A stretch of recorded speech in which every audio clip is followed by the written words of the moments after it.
ఇండియాలోనే చదివారు ఆయన. దాని తర్వాత యుఎస్కి వెళ్ళి ట్రైన్ అయ్యి వన్ ఆఫ్ ద ఇనీషియల్ అంటే ఈ గుండె దడ హార్ట్ రిథమ్ ప్రాబ్లం అనేవి యాంజియోప్లాస్టీ తర్వాత స్టార్ట్ అయింది. అంటే దీన్ని అంటే బాగా పెరగటం, దాని ట్రీట్మెంట్స్ అన్నీ పబ్లిక్ యూజ్లోకి రావటం. So one of the initial doctors who trained at Cleveland అనేది ఒక చాలా వెరీ ఫేమస్ ప్లేస్ ఫర్ అంటే electric problems of the heart as well as వేరే ప్రాబ్లమ్స్ కూడా.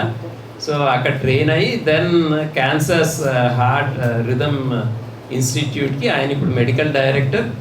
అండ్ హార్ట్ రిథమ్ సొసైటీ అని ఉంది వరల్డ్ ఓవర్, అన్నిటికన్నా పెద్ద సొసైటీ ఈ హార్ట్ రిథమ్ ప్రాబ్లమ్స్, దానికి నెక్స్ట్ ప్రెసిడెంట్ ఆయన.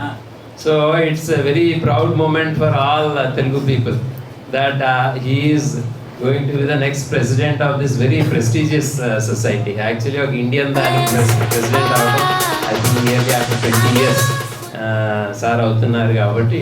And he's also from this place.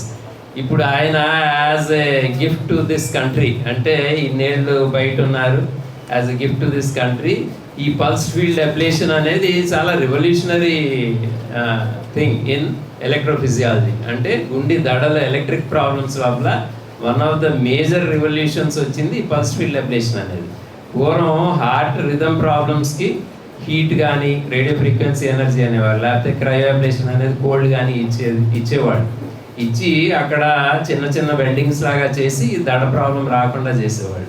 ఇప్పుడు పల్స్ ఫీల్డ్ అబ్లేషన్ అనేది ఇట్స్ మచ్ ఫాస్టర్, సేఫర్. పక్కన నరాలు ఎఫెక్ట్ అవ్వడం కానీ, పక్కన గుండె రక్తనాళాలు ఎఫెక్ట్ అవ్వడం, లేకపోతే మనం తినే ఆహారం తీసుకునే ట్యూబ్ ఉంటుంది హార్ట్ బ్యాక్ సైడ్, అది ఎఫెక్ట్ అవ్వకుండా చాలా సులభంగా తేలిగ్గా, అంటే మాకు చేయటం తేలిగ్గే, పేషెంట్కి చేయించుకోవడం కూడా ఫాస్ట్గాను, రికవరీ కూడా చాలా ఫాస్ట్గా అయ్యేది.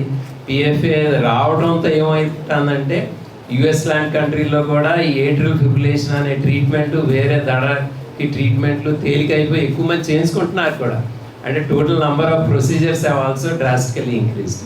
సో ద పిఎఫ్ఏది ట్రైనింగ్ ఇవ్వడానికి ఇండియాకి ధనంజయ్ లక్కిరెడ్డి గారు వచ్చి he's been training at all major centres in India. అదే కాకుండా yesterday only I spoke with him because he is a pioneer in this subject and his institute is also one of the major institutes in US doing all this work. కాబట్టి మనకి ఇక్కడ India హోలిస్టిక్లో Shri holistic heart rhythm సొసైటీకి if he can help us with some sort of collaboration, అంటే he was very kind and said that we would definitely do it. అంటే anything that is good for the people here మేము చేస్తాము. ఆ technology ఇక్కడ తేలిగ్గా transfer అయ్యేటట్టు చూస్తాం. వాళ్ళ దాని లోపల ఆల్మోస్ట్ ఆయన గ్రూప్ లోపల ఒక 6 ఇండియన్స్ కూడా ఉన్నారంట, అంటే who are very senior electrophysiologist. Many of them are Telugu people. So వాళ్ళని కూడా ఇక్కడికి పంపిస్తాము. సో ఆ సార్ట్ ఆఫ్ కొలాబరేషన్ యూజ్ చేసి టెక్నాలజీ ఇక్కడ బాగా త్వరగా వచ్చేటట్టు పేషెంట్లకి ఆ టెక్నాలజీ అందించేటట్టు చేద్దామని అన్నారు. సో దీని గురించి మీకు ఏమైనా డౌట్స్ ఉంటే అడగండి, లేకపోతే నేను సార్ కూడా ఇస్తాను, ఒక 5 minutes మాట్లాడతారు. యాక్చువల్లీ పల్స్ ఫీల్డ్ అబ్లేషన్ అనేది మనకి Johnson company for the first time in India pulse field ablation అనేది మనకి ఇచ్చారు అరౌండ్ 2 months బ్యాక్. మనం ఒకసారి ప్రెస్ రిలీజ్ కూడా చేసాము. దాని తర్వాత దాని ట్రీట్మెంట్ అనేది మనం ఈ కార్టో సిస్టమ్ అని ఒకటి ఉంటుంది. అది ఏంటంటే హార్ట్కి యాక్చువల్లీ హార్ట్ ఎలా ఉందనేది ఒక పిక్చర్ లాగా మనకు చూపించి 3 dimensions దాంతో ఈ పిఎఫ్ఏ అనేది ఎలా వాడాలనేది కరెక్ట్గా పిఎఫ్ఏ ట్రీట్మెంట్ జరిగేటట్టు ఈ 3 dimensional రీకన్స్ట్రక్షన్ అనేది వాడాలి. సో అది కూడా ఫస్ట్ టైం మనం ఒక 10 days బ్యాక్ లక్కిరెడ్డి గారు స్టూడెంట్, ఆయన జూనియర్ కొలీగ్, ఆయన వచ్చి మన దగ్గరే ఒక 4 cases చేశారు. Actually to just tell you the range of the patient, I think youngest patient was around 25 years. So ఆయనకి కూడా ఈ దడ ప్రాబ్లం ఉంది, ఏట్రియల్ ఫిబ్రిలేషన్ అనేది. ఆయనకి వేరే హార్ట్ ప్రాబ్లం ఉండటం మూలాన ఏట్రియల్ ఫిబ్రిలేషన్ అనేది వచ్చింది. The oldest patient was around 83 years, 83 ఏళ్ళు ఆయనకి. ఆయనకి కూడా ఈ దడ ప్రాబ్లం ఉంటే ఆయన కూడా చేయించుకుని, యాక్చువల్లీ ఇవాళ ఆయన చేయించుకుని చెన్నై వెళ్ళిపోయారు. But the beautiful thing about PFA pulse field ablation is మనం చేసిన రోజు ఈవినింగ్కే ఈజ్ ఫిట్ ఫర్ డిశ్చార్జ్, కాకపోతే నెక్స్ట్ రోజు మార్నింగ్ పంపించాము.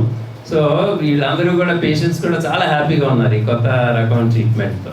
సో అది కూడా ఫర్ ద ఫస్ట్ టైం మనం కార్టో గైడెన్స్ వాడి, అంటే ఈ మ్యాపింగ్ 3D మ్యాపింగ్ వాడి pulse field ablation for the first time చేసాం. ఈ ఏట్రియల్ ఫిబ్రిలేషన్ సెంటర్ కూడా ఇలాంటి ఒక dedicated centre for the first time start చేస్తున్నాం. లక్కీ రెడ్డి గారు అంటే అడ్వైజెస్ అది తీసుకుని, another good thing is doctor Prakash Nanjay garu మన సర్జన్, ఆయన ఏట్రియల్ ఫిబ్రిలేషన్ సర్జరీలు కూడా చేస్తారు, మినిమల్ ఇన్వేజివ్ సర్జరీ. సో ఈ ఫెసిలిటీలు చాలా చోట్ల ఉండదు కాబట్టి మనకు అందరూ ఉన్నారు, మనం చేయగలుగుతున్నాం కాబట్టి ఏట్రియల్ ఫిబ్రిలేషన్ సెంటర్. దాంతోపాటు ఇక్కడ మనకి బిల్డింగ్ మొత్తం కూడా లైఫ్ స్టైల్ యూనిట్. ఈ ఏట్రియల్ ఫిబ్రిలేషన్ అనేది ఒక లైఫ్ స్టైల్ డిసీజే, జస్ట్ లైక్ హార్ట్ అటాక్స్ కానీ brain strokes or kidney failure, liver failure లాగానే ఇది కూడా ఒక లైఫ్ స్టైల్ డిసీజే. మనం ఒకసారి రాకుండా ఈ ట్రీట్మెంట్ ఇచ్చినా దాని సక్సెస్ కంటిన్యూ అవ్వాలంటే లైఫ్ స్టైల్ చేంజెస్ అన్నీ చేయాలి. మన ఆహారంలో కానీ ఎక్సర్సైజ్, మెడిటేషన్, వెయిట్ లాస్ ఇవన్నీ చేయాలి. కాబట్టి లైఫ్ స్టైల్ ఈ యూనిట్ కూడా ఆ ఏట్రియల్ ఫిబ్రిలేషన్ సెంటర్కి అటాచ్ చేయడం ద్వారా దాని ఎఫికసీ, దాని మూలాన పేషెంట్కి లాభం పొందడం కూడా చాలా ఎక్కువ అవుతుందని we're thinking. Any questions? Otherwise Dhananjay గారికి ఇస్తాను.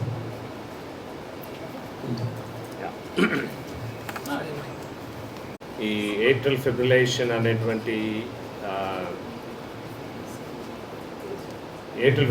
అనేటువంటి ఈ జబ్బు హార్ట్లో, గుండెలో ఉన్నటువంటి ఎలక్ట్రికల్ సిస్టమ్కి సంబంధించినది. అంటే ఇప్పటిదాకా మనకు సడన్గా ఒక మనిషి కొలాప్స్ అయిపోవడము, హార్ట్ అటాక్ వచ్చింది, లేకపోతే గుండెకు రక్త ప్రసరణ చేసేటువంటి రక్త కణాల్లో కొవ్వు పేరుకుపోయి అవి బ్లాకేజెస్ రావడం వల్ల జనం చనిపోవడము, ఇది మనకు కామన్గా మనం వినేటువంటి స్టోరీ. ఏ విధంగానైతే high blood pressures, diabetes, smoking, excessive amounts of alcohol, ఈ స్లీప్ యాప్నియా అనేటువంటి దురక జబ్బు, వీటన్నిటి వలన హార్ట్ అటాక్లు ఏ విధంగా వస్తాయో ఈ ఎలక్ట్రికల్ సిస్టమ్కి కూడా సిమిలర్ టైప్ ఆఫ్ ప్రాబ్లమ్స్ ఉంటాయి. అది ఏట్రియల్ ఫిబ్రిలేషన్. దాన్ని చాలా మటుకు అని 20% పేషెంట్స్లో దాదాపు దాన్ని గుర్తుపట్టడం కూడా కష్టం.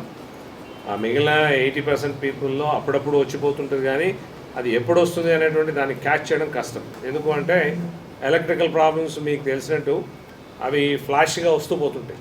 సో కానీ దానివల్ల ప్రాబ్లమ్స్ ఏంటిది అంటే ఈ గుండె అప్పర్ చేంబర్స్లో దాదాపు 400 నుంచి 600 మార్లు కొట్టుకోవటం వలన ఆ కాంట్రాక్షన్స్ పోయి కేవలం అవి ఫిబ్రిలేట్ అవుతూ ఉండటం వలన క్లాట్స్ ఫామ్ అయ్యి ఆ క్లాట్స్ బ్రెయిన్కి పోయి స్ట్రోక్స్ జరుగుతాయి. ఆ లోవర్ చేంబర్స్ ఏవైతే వెంట్రికల్స్ అని ఏవైతే ఉంటామో ఆ వెంట్రికల్స్లో ఉన్నటువంటి హార్ట్ మసిల్ వీకెన్ అయిపోయి హార్ట్ ఫెయిల్యూర్ వచ్చి దానికి స్కోప్ ఉంది. తర్వాత ప్రీమెచ్యూర్గా డిమెన్షియా అంటే మతిమరుపు జబ్బు, ఈ డిమెన్షియా అని కూడా దాదాపు 4 నుంచి 5 రెట్లు ఇంక్రీజ్డ్ ఫ్రీక్వెన్సీతో వచ్చేదానికి స్కోప్ ఉంది. ఈ జబ్బు గురించి చాలామందికి అవగాహన ఉండదు. చాలా కేసెస్లో వీటిని మనము స్క్రీనింగ్ కూడా చేయము. దానివల్ల ఏమవుతుంది అంటే చాలా మటుకు స్ట్రోక్స్, హార్ట్ ఫెయిల్యూర్స్, ఈ డిమెన్షియా రిలేటెడ్ థింగ్స్ని మనము టైమ్లీగా రికగ్నైజ్ చేయడం అనేది జరగట్లేదు. ఒకప్పుడు రుమాటిక్ హార్ట్ డిసీజ్ అంటే హార్ట్కి ఇన్ఫెక్షన్ రావడం వలన ఈ వాల్వ్స్ ఏదైతే ఉంటాయో ఆ వాల్వ్స్ దెబ్బతిని, ఆ దెబ్బతిన్న వాల్వ్స్ లీకేజ్ రావడం వలన హార్ట్ లోపల ప్రెషర్స్ పెరిగి రుమాటిక్ ఏట్రియల్ ఫిబ్రిలేషన్ అనేటువంటిది జరిగేది. కానీ ఇప్పుడు యాంటీబయాటిక్స్కి యాక్సెస్ పెరిగింది, డాక్టర్స్కి యాక్సెస్ పెరిగింది, overall public hygiene and cleanliness ఇవన్నీ పెరగటం వలన ఈ రుమాటిక్ హార్ట్ డిసీజ్ అనేటువంటిది ఇంక్రీజింగ్లీ లెస్ ఫ్రీక్వెంట్. కానీ ఇప్పుడు ఈ నాన్ వాల్వులర్ ఏట్రియల్ ఫిబ్రిలేషన్ అనేటువంటిది మోర్ కామన్ అయింది. వీటికి ట్రీట్మెంట్స్ని హైదరాబాద్లో ఒక్క సెట్టింగ్లో డెడికేటెడ్గా ప్రొవైడ్ చేసేటువంటి సర్వీసు డాక్టర్ రామచంద్ర గారి హాస్పిటల్. అందులో డాక్టర్ ప్రకాష్ ఆయన సర్జరీ రూపంలో కూడా అంటే టుగెదర్ ఎలక్ట్రోఫిజియాలజిస్టులు క్యాథటర్ యూస్ చేసి మినిమల్ ఇన్వేజివ్గా వెయిన్ లోపల నుంచి హార్ట్ లోపలికి పోయి ప్రొసీజర్లు చేయొచ్చు. సర్జన్స్ వాళ్ళు మినిమల్ ఇన్వేజివ్గా అవుట్ సైడ్ నుంచి అంటే చెస్ట్ లోపల చిన్న ట్యూబ్స్ పెట్టి వాళ్ళు సర్జరీలు చేస్తారు. ఈ type of integrated comprehensive arrhythmia centre అనేటువంటి concept this is for the first time in Hyderabad and probably in India. అంటే ఈ లెవెల్లో డెడికేటెడ్గా సర్జరీలు చేయగలిగినటువంటి కెపాసిటీ అండ్ ఈ టైప్ ఆఫ్ డాక్టర్స్ టుగెదర్గా అందరూ దగ్గరగా వచ్చి ఒక టీమ్ ఫామ్ చేయడం అనేటువంటిది I think it's really appreciable. So thank you and congratulations on a wonderful feat. Thank you, Dr. Reddy. I think AF is a disease that needs to be given more and more time. We have come to that conclusion very quickly in a lot of centers now coming through, but they either lack this combination of having a dedicated electrophysiologist and a dedicated cardiac surgeon who wants to be interested in that delivery of service as a comprehensive setup. Training is at premium in the sense that I think a lot of AF training hasn't happened in India as much as it needs to happen. So awareness is key, education is key, and along with that, the setting up of training in these kind of institutes where there is a comprehensive AF treatment management pathways. I think that's where the segment will grow in Telangana as well as in India as time goes by. So it's very important that we collaborate, and it's also important that in terms of where we pitch up ourselves into, in terms of going up, it will be a very comprehensive solution available in Hyderabad for a long, long time to come.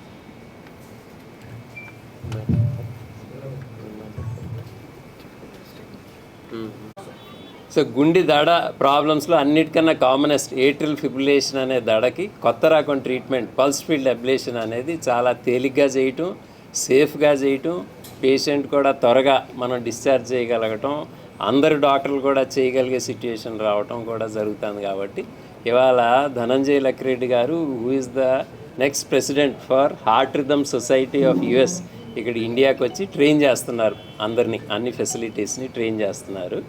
ఈ సందర్భంగా మనం actually pulse field ablation అనేది first time into the country మనకే ఇచ్చారు ఆ company వాళ్ళు. దాని తర్వాత ఫర్ ద ఫస్ట్ టైం మనం ఒక 12 days బ్యాక్ డాక్టర్ గారు స్టూడెంటే వచ్చి మన దగ్గర ఒక 4-5 కేసెస్ చేశారు కార్టో అనే సిస్టమ్ వాడి, అంటే ఒక మ్యాపింగ్ సిస్టమ్ వాడి. ఈ దడకి ట్రీట్మెంట్ చేయటం ముందే స్టేజెస్లో అంటే ఎర్లీ స్టేజెస్లో చాలా ఇంపార్టెంట్. అది పర్మనెంట్గా అవ్వకుండా చాలా ఇంపార్టెంట్. ఇవాళ డాక్టర్ గారు వచ్చారు, ధనంజయ లక్కిరెడ్డి గారు వచ్చారు కాబట్టి మనం ఇక్కడ ఒక heart rhythm or atrial fibrillation centre ఒకటి డెవలప్ చేస్తున్నాం వాళ్ళ కొలాబరేషన్తో. డాక్టర్ గారు యూఎస్ ఇన్స్టిట్యూట్ కొలాబరేషన్తో డెవలప్ చేస్తున్నాం. సో దాట్ ఆ టెక్నాలజీ అంతా కూడా మనం ఇండియాకి తేలిగ్గా త్వరగా తీసుకురావడానికి, ఆ బెనిఫిట్స్ మన పేషెంట్స్ అందించడానికి. సో డాక్టర్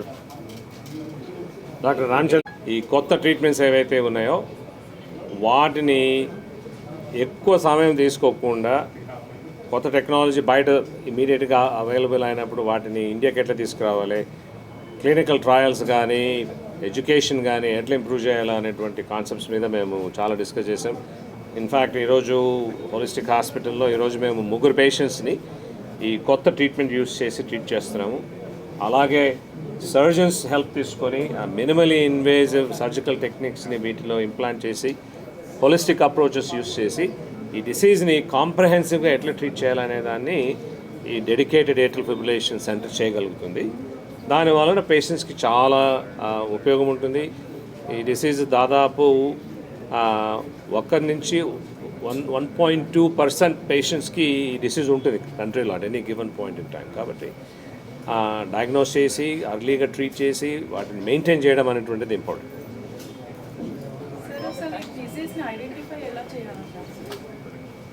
అండర్లయింగ్ కాజెస్ తెలియకపోవటం అనేటువంటిది, హార్ట్ ఫెయిల్యూర్ సిమ్టమ్స్ వచ్చి కాళ్ళ వాపులు వచ్చి గుండె పంపింగ్ ఫంక్షన్ తగ్గిపోయి వాటికి రీజన్స్ తెలియకపోవడం అనేటువంటి సిచ్యువేషన్స్ ఉన్నప్పుడు ఈ ఏట్రియల్ ఫిబ్రిలేషన్ అనేటువంటిది వెరీ కామన్. అంతేకాకుండా అప్పుడప్పుడు స్కిప్ బీట్స్ వచ్చి మీకు హైపర్ టెన్షన్ ఉండి, డయాబెటీస్ ఉండి, ఒబిసిటీ ఉండి, స్లీప్ యాప్నియా ఉన్న వాళ్ళు పీరియాడిక్గా వాళ్ళ రిథమ్ని చెక్ చేసుకోవడం ఇంపార్టెంట్. అంటే యాపిల్ వాచ్ యూస్ చేసుకొని కానీ ఇంకా other type of external monitors use చేయడం వలన ఈ డిసీజ్ని అర్లీగా కనుక్కోవడానికి స్కోప్ ఉంటుంది.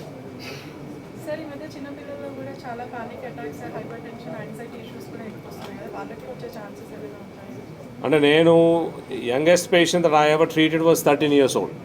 కానీ ఈ డిసీజ్ మోస్ట్లీ ఓల్డర్ పేషెంట్స్కి సంబంధించింది.